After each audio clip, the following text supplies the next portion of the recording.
ഈ കഴിഞ്ഞ കുറച്ച് ദിവസം മുന്നെയാണ് ഈ 3 കോടി രൂപയ്ക്ക് മന്ത്രിസ്ഥാനം വാഗ്ദാനം ചെയ്ത ഏലത്തൂർ MLA വിദ്യാ ബാലകൃഷ്ണനിൽ നിന്ന് പണം തട്ടാൻ ഒരു സംഘം ശ്രമിച്ചത്. അതേ തുടർന്ന് വിദ്യാ ബാലകൃഷ്ണൻ പരാതി നൽകുന്നൊരു സാഹചര്യമുണ്ടായിരുന്നു. ഇപ്പോൾ ഈ പണം തട്ടാൻ ശ്രമിച്ച കേസിൽ 3 പേർ പിടിയിലായിരിക്കുകയാണ്. ദില്ലി സ്വദേശികളാണ് പിടിയിലായത്. DCP പദം സിംഗിന്റെ നേതൃത്വത്തിലുള്ള അന്വേഷണ സംഘം ഉടൻ പ്രതികളുമായി കോഴിക്കോട്ടേക്ക് തിരിക്കും. പ്രതികളുടെ പേര് വിവരങ്ങൾ പിന്നീട് അറിയിക്കുമെന്ന് അന്വേഷണ സംഘം വ്യക്തമാക്കിയിട്ടുണ്ട്. വിവരങ്ങളുമായി ചേതൻ കൂടി ചേരുന്നുണ്ട്. ചേതൻ, ഈ വിദ്യാ ബാലകൃഷ്ണന് ഈ പണം തട്ടാൻ ശ്രമിച്ച കേസിൽ, അതായത് വിദ്യാ ബാലകൃഷ്ണനിൽ നിന്ന് പണം തട്ടാൻ ശ്രമിച്ച കേസിലാണ് ഇപ്പോൾ 3 പേർ അറസ്റ്റിലായിരിക്കുന്നത്. ഈ 3 കോടി വാഗ്ദാനം ചെയ്താണ് വിദ്യാ ബാലകൃഷ്ണനിൽ നിന്ന് പണം തട്ടാൻ ശ്രമിച്ചത്. ഇപ്പോൾ ദില്ലിയിൽ നിന്നാണ് ഇവരെ പിടികൂടിയിട്ടുള്ളത്. ബാക്കി വിവരങ്ങളൊന്നും ലഭ്യമായിട്ടില്ല. അവരുമായി കോഴിക്കോട്ടേക്ക് പോലീസ് സംഘം തിരിക്കുമെന്നാണ് അറിയിച്ചിട്ടുള്ളത്. എന്താണ് വിവരങ്ങൾ?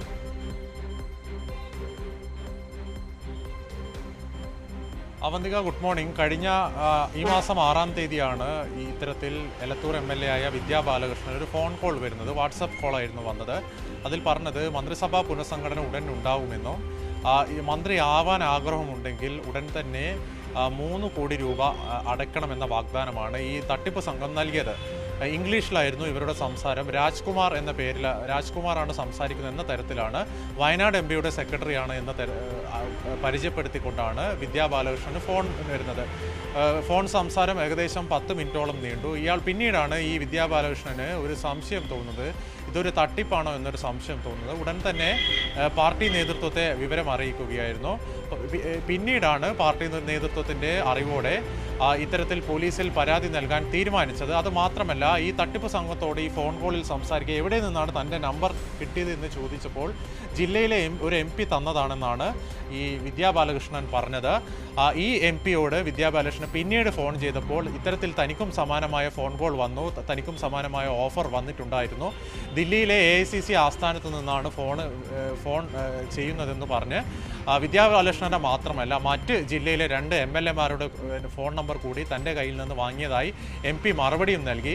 അപ്പോഴാണ് വിദ്യാ ബാലകൃഷ്ണൻ ഇത്തരത്തിൽ ഇതൊരു വലിയൊരു തട്ടിപ്പാണ് നടത്തിയിരിക്കുന്നത്, തട്ടിപ്പിനുള്ള ശ്രമമാണ് നടത്തിയിരിക്കുന്നത് എന്ന കാര്യം ബോധ്യമാകുകയും പാർട്ടി നേതൃത്വത്തെ അറിയിക്കുകയും പിന്നീട് പോലീസിൽ പരാതി നൽകുകയും DCP പദം സിംഗാണ് ഈ കേസ് അന്വേഷിക്കുന്നത്. പോലീസ് ആദ്യം ചെയ്തത് ഈ ഫോൺ കോൾ പരിശോധിക്കുകയാണ്. എവിടെ നിന്നാണ് ഈ ഫോൺ കോൾ വന്നത്? ആദ്യം സിം പോലീസ് ട്രേസ് ചെയ്യുന്നു. പിന്നീട് ഇതിൻ്റെ ടവർ ലൊക്കേഷൻ കേന്ദ്രീകരിക്കുമ്പോഴാണ് മനസ്സിലാവുന്നത് ഫോൺ വന്നിരിക്കുന്നത് ദില്ലിയിൽ നിന്നാണ്.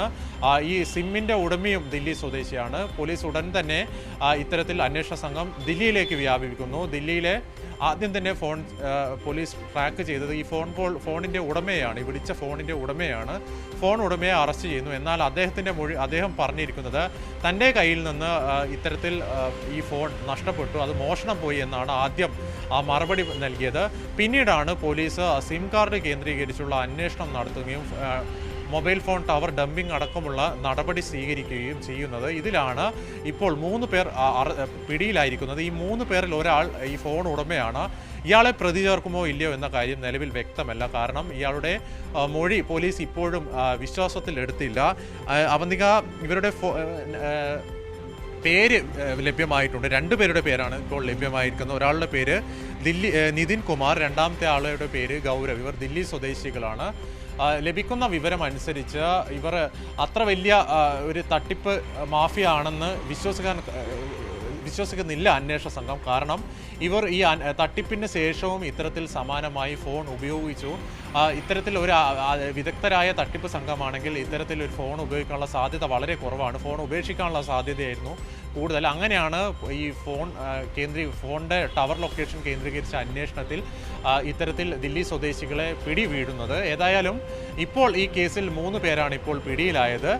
ഇവരെ വൈകാതെ ഈ ഫോൺ ഉടമയെ ഒരു പക്ഷേ ദില്ലിയിൽ തന്നെ തുടർന്നേക്കും. അദ്ദേഹത്തിന് അവിടെ തന്നെ ചോദ്യം ചെയ്ത് മറ്റ് ദില്ലി പോലീസിന് കൈമാറാനുള്ള ഒരു സാധ്യതയുണ്ട്. മറ്റ് 2 പേരെയാണ് കോഴിക്കോടേക്ക് എത്തിക്കുന്നത്. വൈകാതെ തന്നെ കോഴിക്കോട് എത്തും. അവരെ ടിക്കറ്റ്, ഡൽഹിയിലേക്കുള്ള ട്രെയിൻ ടിക്കറ്റ് കോഴിക്കോടേക്കുള്ള ട്രെയിൻ ടിക്കറ്റ് ശരിയായാൽ വൈകാതെ തന്നെ ഇങ്ങോട്ടേക്ക് എത്തിച്ച് കൂടുതൽ തെളിവെടുപ്പ് നടത്താനുള്ള സാധ്യതയാണ് പരിശോധിക്കുന്നത്. സമാനമായ മറ്റ് MPമാർക്കും, ഡീൻ കുര്യാക്കോസ് അതുപോലെ തന്നെ ഷാഫി പറമ്പിൽ MPമാർക്കടക്കം ഇത്തരത്തിൽ ഫോൺ കോളുകൾ വന്നിരുന്നു. സംഭവത്തിൽ ഏതായാലും വിദ്യാ ബാലകൃഷ്ണൻ പരാതി നൽകിയതിന് പുറമെ വയനാട് എംപിയുടെ ഓഫീസും ഇത്തരത്തിൽ വയനാട് സൈബർ സെല്ലിന് പരാതി നൽകിയിട്ടുണ്ട്. ഇവരും ഈ കേസ് അന്വേഷിക്കുന്നുണ്ട്. ഏതായാലും ഈ സംഭവത്തിൽ വലിയൊരു ഗൂഢാലോചന നടന്നിട്ടുണ്ടോ എന്ന് കൂടിയാണ് അന്വേഷണ സംഘം പരിശോധിക്കുന്നത്. അവന്തിക.